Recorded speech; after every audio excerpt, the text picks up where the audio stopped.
எல்லா மரணத்திலும் இறந்தவங்களை குறித்து எல்லாரும் நற்சாட்சி சொல்லுவாங்க.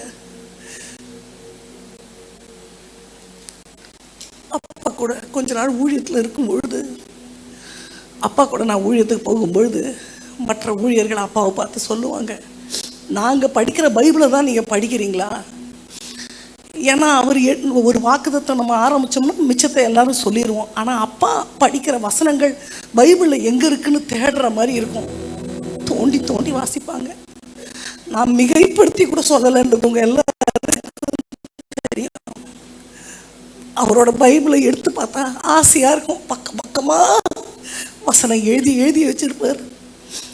24/7 ஒரு ரூமில் விட்டு ப்ரேயர் பண்ண சொன்னால் கூட அந்த மனுஷனால் ஜெபிக்க முடியும். இங்கே எத்தனை பேரால் அப்படி முடியும்னு எனக்கு தெரியல. வாழ்க்கையும் வார்த்தையும் ஒன்றுன்னு வாழ்ந்த பரிசுத்தவான்கள் எங்கள் அப்பா ஒருத்தர்.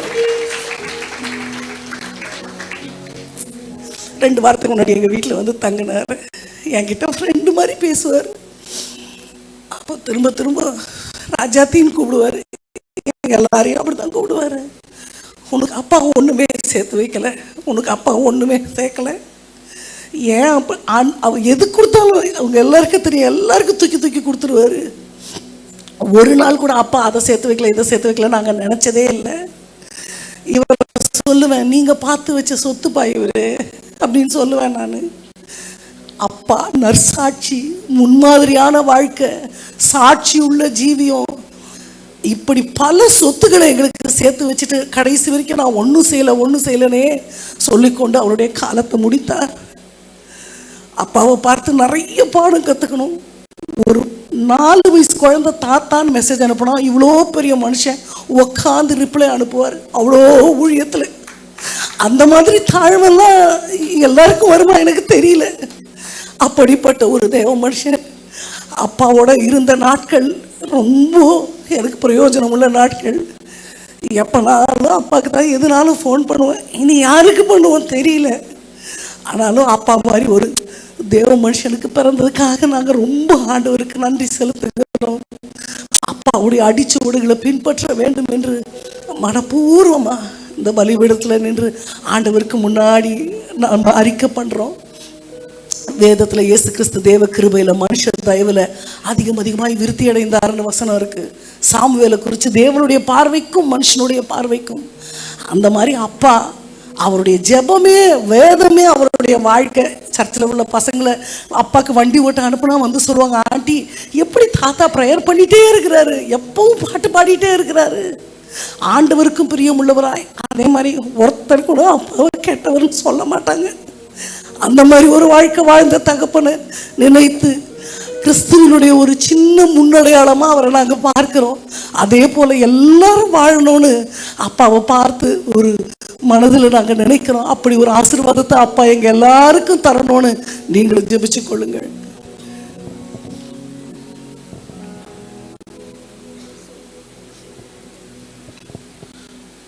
Praise the Lord. தாத்தா என்கிட்ட கடைசியாக பேசும்போது சொன்னாங்க, உங்கள் ரூமில் வந்து அபிஷேகத்தின் சத்தம் கேட்கணும், பாடலின் சத்தம் கேட்கணும் அப்படின்னு. தாத்தா மாதிரி ஒரு ஜாலியான கேரக்டர் உள்ள ரொம்ப சந்தோஷமான ஒரு மனுஷனை நான் பார்த்ததே இல்லை. தாத்தா எப்பொழுதும் நாங்கள் ஸ்கூலுக்கு எந்திரிக்கும் போதெல்லாம் வாரம் வந்திருந்தாங்கன்னா காலையில் எந்திரிக்கும் போது அவங்க பாடல் சத்தம் கேட்கும், ரிட்டர்ன் வரும்போது அவங்க பாடல் சத்தம் கேட்கும், நைட்டும் அவங்க பாடல் சத்தம் கேட்கும். எப்போ வீடெல்லாம் அமைதியாக இருக்கோ அப்போ கரெக்டாக வருவாங்க, வந்து பாடுவாங்க.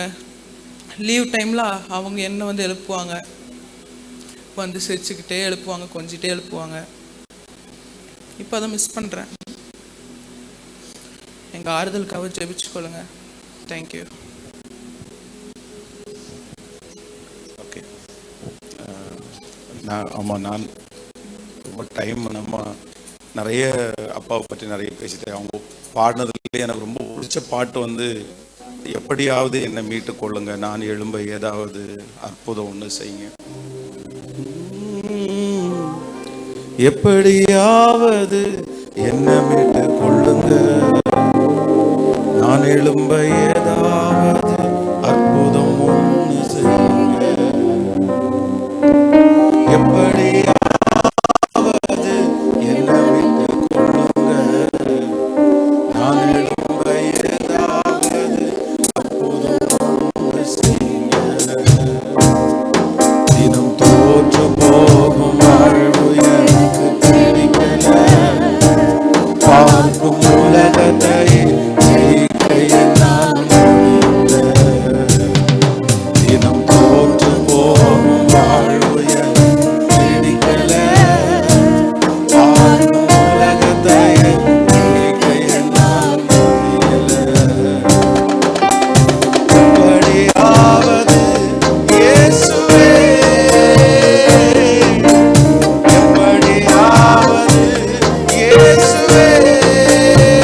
உண்மையிலே இந்த பாட்டினுடைய அந்த கடைசி லைன் வந்து, இவன் இவன் சாதித்தான் என்று ஊர் சொல்ல என் கண்களை மூடணும், இவன் சாதித்தான் என்று ஊர் சொல்ல தலை நிமிர்ந்து நடக்கணும். இந்த 2 லைனுமே அவங்க எழுதுனாங்க. ஆனால் இந்த 2 லைன் தான் அவங்க வாழ்க்கை. ஸோ அவங்க வாழ்ந்துட்டாங்க. இதை மறக்கவே முடியாது. ஏன்னா என்கிட்ட எப்போ வந்தாலும் நான் ஒரு ஃபெயிலியர் பாஸ்டர் அப்படின்வாங்க. சக்ஸஸ்ஃபுல் இவாஞ்சலிஸ்ட்டு, ஆனால் ஃபெயிலியர் பாஸ்டர் அப்படின்வாங்க.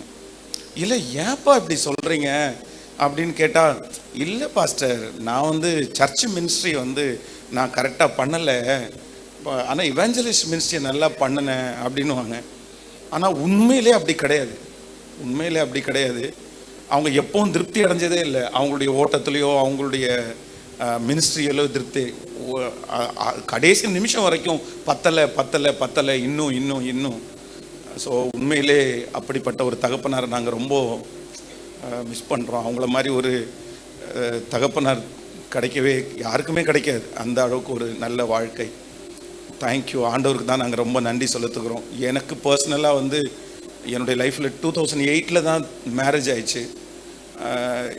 நான் வந்து அந்த மேரேஜ் பண்ணும்போது இங்கே அரியலூரில் தான் பொண்ணு பார்க்குறதுக்காக வந்தோம். வரும்போது வந்து நான் அப்போல்லாம் வந்து கொஞ்சம் கடினமான மெசேஜ் எல்லாம் கேட்பேன். அதனால எனக்கு வர்ற பொண்ணு வந்து இந்த மாதிரி இருக்கணும்னு சொல்லிட்டு ஒரு லிஸ்ட்டு எழுதிட்டு வந்தேன். அப்போ அப்பா அம்மா 2 பேரையும் இன்றைக்கி கொஞ்சம் வெளியில் இருங்க, நான் பொண்ணுகிட்ட பேசணும் அப்படின்னு சொன்னேன். ஸோ இவங்கள்ட்ட இந்த மாதிரி நான் வந்து இந்த மாதிரி தான் எதிர்பார்க்குறேன் அப்படின்னு ஒரு பெரிய லிஸ்ட்டு நான் பேசினேன். பேசினோடனே ஜேம்ஸ் ஷெட்டியோட அண்ணன் வந்து எல்லோரும் பொண்ணு பார்த்து முடிச்சுட்டு சரி பேசி முடிச்சுட்டு நாங்கள் வெளியே வந்துட்டோம்.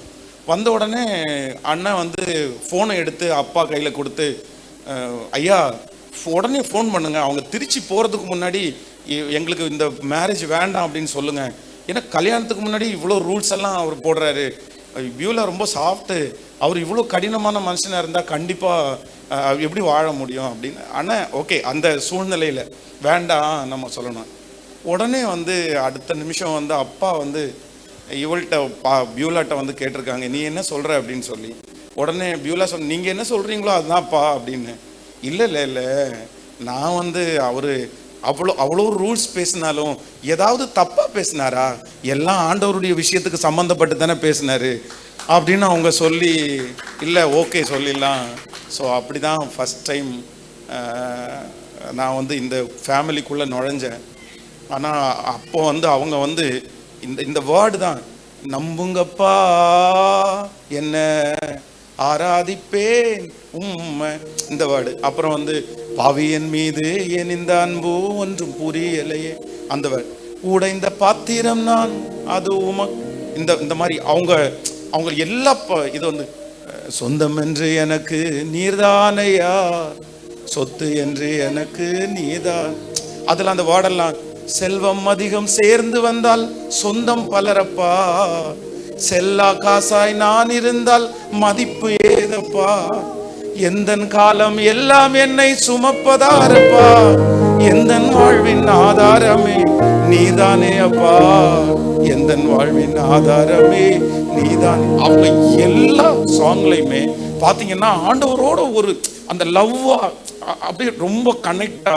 உண்மையிலே வந்து நான் அவங்க எப்போ ஜெபம் பண்ணாலும் நான் கண்ணை மூடினதே இல்லை.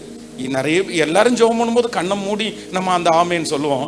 ஆனால் அவங்க ஜெபம் பண்ணும்போது மட்டும் கண்ணை மூடினதில்லை. ஏன்னா அவங்க ஆண்டவரத்தில் பேசுகிற அந்த வேர்டு இருக்கு பாருங்களேன், ஐயோ ரொம்ப வித்தியாசமாக இருக்கும். அந்த வார்த்தை எல்லாம் ரொம்ப வந்து அதான் ஒரு லவ்வர் வந்து ஒரு பொண்ணிடத்துல அந்த புது புது வார்த்தைகள் எல்லாம் சொல்லுவாங்கல்ல, கண்டுபிடிச்சு அந்த மாதிரி இவங்க வந்து ஏசப்பாட்ட சொல்ற வார்த்தை எல்லாமே ரொம்ப கண்டுபிடிச்சு சொல்றது மாதிரியே இருக்கும். இப்படி இராதோ என் வீடு, சேமம் பெறாதோ என் நாடு, அப்புறம் மகாராஜா மகாராஜா உந்தன் ராஜ்யத்தில் என்னை நினைத்தருளும் தேவா. அப்புறம் எங்க சர்ச்சுக்கு டெடிகேஷன் பண்ணும்போது ஒரு பாட்டு அப்போ எழுதுனாங்க, கர்த்தர் பெரியவர் கர்த்தர் பெரியவர், அவர் நமது தேவனுடைய நகரத்திலும் அவர் தமது பரிசுத்த பர்வதத்திலும் துதிக்கப்படத்தக்கவர், மிகவும் துதிக்க. அதுல இந்த வடதிசையில் உள்ள சீயோன் பர்வதம் படிப்புமான ஸ்தானமுமாகும், இதுவே மகாராஜாவின் நகரம், இதுவே மகாராஜாவின் நகரம், இதன் அரண்மனைகளில் தேவன் உயர்ந்த அடைக்கலம். ஸோ என் கையை பிடிச்சிட்டு டெடிகேஷனுக்கு ஒரு நாளைக்கு முன்னாடி நைட்டு வந்து முழு சர்ச்சையும் ஒரு 50 டைம் நடந்து, இதுவே மகாராஜாவின் நகரம், இதுவே மகாராஜாவின் நகரம், இதன் அரண்மனைகளில் தேவன் உயர்ந்த அடைக்கலம். அப்ப சொல்லிட்டே சொல்றார், பாஸ்டர் இது மகாராஜாவின் நகரம், இது மகாராஜாவின் நகரம், இதன் அரண்மனைகள்ல ஆண்டவர் பிரியப்பட போறாருன்னு சொல்லிட்டு என் கையை பிடிச்சே சர்ச்சு முழுக்க அப்படியே நடந்துட்டே வந்தாரு. உண்மையிலே வந்து இந்த மாதிரி ஒரு பர்சனை வந்து எங்க லைஃப்ல நாங்க இதுவரைக்கும் பார்த்ததே இல்லை. உண்மையிலே ஆண்டவர் கொடுத்த தகப்பனருக்காக ஆண்டவருக்கு நன்றி. ஸோ எங்களுக்காக தொடர்ந்து எங்கள் குடும்பத்துக்காக நிறைய சொல்லிட்டே இருக்கலாம். ஜெபித்துக் கொள்ளுங்க. Praise the Lord.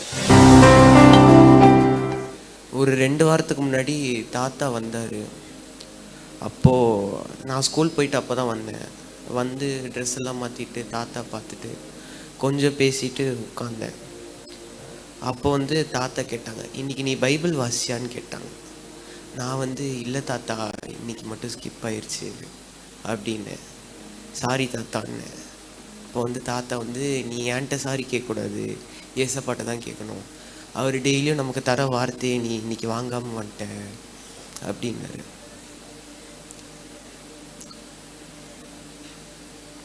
ரொம்ப மிஸ் பண்ணுவேன் தாத்தா உங்களை. அவர் அப்போ சொல்லும் போது எனக்கு அப்போ புரியல அவர் சொன்னது, ஆனால் இன்னைக்கு புரியுது. எல்லா நியூ இயர் அப்போவும் தாத்தா வருவாங்கன்னு நான் சரி நான் ஆவலாக இருப்பேன். ஆனால் இந்த வருஷம் நியூ இயர் அப்போ தாத்தா பார்க்க முடியும். உங்களை ரொம்ப மிஸ் பண்ணுவேன் தாத்தா. தேங்க்யூ.